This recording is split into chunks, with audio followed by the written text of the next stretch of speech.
oleh Bapak Benjamin oleh Kota Ambon. Nyontek.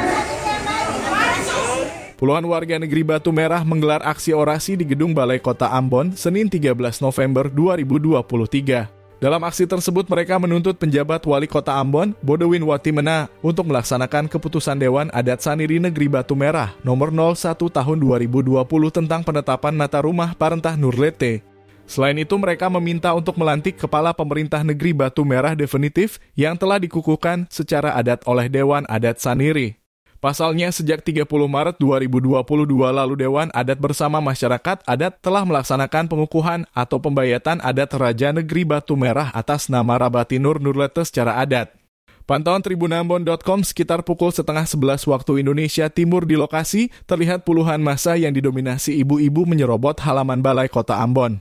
Massa membawa sejumlah poster serta menyampaikan aspirasi. Salah satu poster bertuliskan Bapak Wali Kota SU Kasih Parang Parkatong. Ada pula poster berisi kritikan keras kepada pemerintah Kota Ambon yakni jangan menzolimi adat.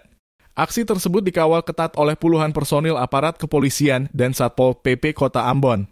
Meski begitu massa kecewa lantaran dalam aksi tersebut penjabat Wali Kota Ambon tidak hadir untuk mendengar aspirasi mereka. Usai menyampaikan aspirasi, mereka bertolak ke DPRD Provinsi Maluku dan Kejaksaan Negeri Ambon untuk menyampaikan orasi yang sama.